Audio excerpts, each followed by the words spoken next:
Late this afternoon, the Friday of a holiday weekend, the White House revealed a new policy to keep private the names of people who visit. It's a change from how the White House operated under President Obama, and critics say it's the latest in a string of decisions by Team Trump to block transparency. Tonight, it's the timing of this decision that's getting a lot of attention, as the press corps has been asking about these visitor logs for over a month now. Will the Trump administration continue the Obama administration's practice of releasing publicly the visitor? We're currently evaluating our procedures in that, and we'll have some when we have an announcement. I'll let you know. One more question. Yeah. When will the White House resume releasing visitor logs? We're reviewing that now.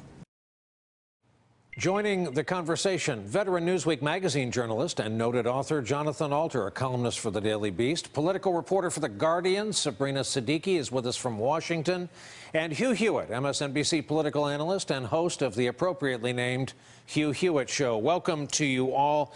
Jonathan, we were talking before the break, and I was making the point that this can be a complicated business. There are many ways to bring people into the White House. You can bring them down the Northwest Gate, right down the driveway with a bank of cameras watching every move. They can come in West Exec Avenue. They can come in on the Ellipse. That's how first children have first sleepovers without all the families being exposed to the media. So what is this hubbub about specifically? This is basically saying, on the part of the Trump administration, that the nation's business is nobody's business, and they can do whatever they want. They can let lobbyists into the building every day, and that we won't know about it until 5 years after Donald Trump leaves the presidency.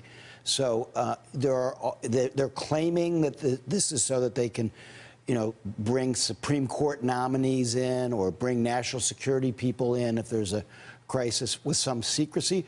But there were provisions for that. There's always been an allowance for that. There's always been a way to keep real things secret.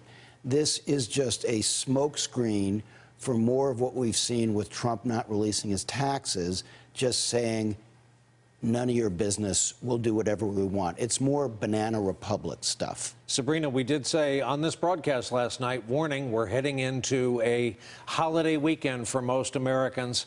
A Friday night is an ideal time to release a story, the coverage of which you're not going to like.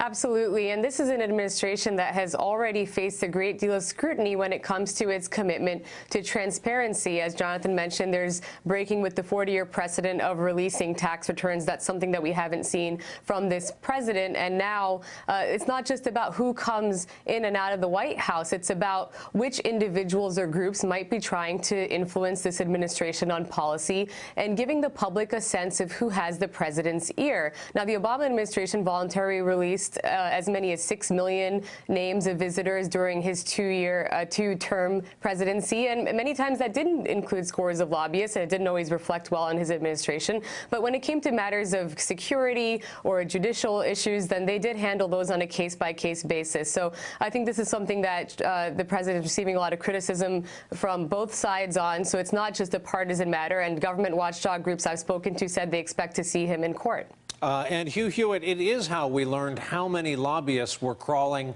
all over Obamacare initially.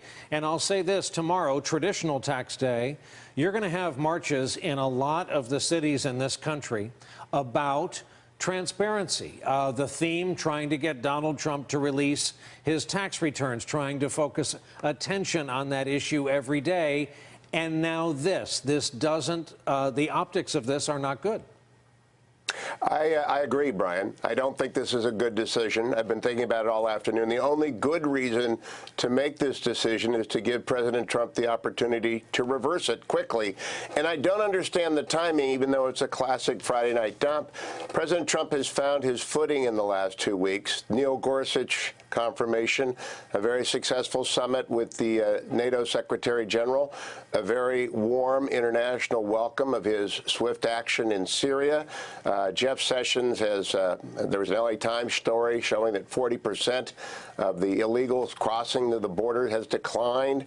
I think that General Mattis and General Dunford are got a strategy that's unfolding in real time. General McMaster on his way to Afghanistan. Why in the world after 2 great weeks, do something that brings down criticism across, I think Sabrina noted, across the political spectrum. And Hugh, let me ask the follow-up. What would it have hurt? It couldn't. There are needs for secret meetings. There are some very famous secret meetings. I think the most famous one, John probably knows more about this than I do, John Scali of ABC News meeting with the KGB resident during the Cuban Missile Crisis. But they did that at the Willard Hotel, for goodness sake. So there's a need for secrecy, but you can always go off-site. And so I just don't understand this, Brian. It doesn't make any sense to me. You know, there have been many examples of presidents secretly bringing people in to meet with them, and it's never a problem. What this is about at bottom is that Donald Trump doesn't believe he's answerable to anyone. And if you look over the course of his career, he never has. The idea of accountability is a foreign concept to him. And the problem is he's, you know, in the presidency, it is an accountable office. You're accountable to the Congress, the courts, and in this case, to the public. Yeah. And if you don't have any of that sense of what's required of you, not by law, but by the norms of our constitutional system, you're operating at odds with that system. So, Sabrina, if we've seen a migration to the mainstream even just this week in this West Wing, it wasn't going to include this topic. It wasn't, and actually I think that it could also be related to some degree because you are seeing the president adopt more mainstream Republican positions, and you see also individuals within his administration who are gaining in prominence, such as Gary Cohn, former Goldman Sachs executive who is the director of the National Economic Council in the White House. And it could be this component where he ran very much on draining the swamp, and perhaps he doesn't want the supporters who thought that he was going to rid the White House of the influence of lobbyists and Wall Street to see the people who are now coming in and out of the White House as he also evolves his positions on issues such as the Export-Import Bank and NATO and currency manipulation with respect to China. Hey there, I'm Chris Hayes from MSNBC. Thanks for watching MSNBC on YouTube. If you want to keep up to date with the videos we're putting out, you can click subscribe just below me or click over on this list to see lots of other great videos.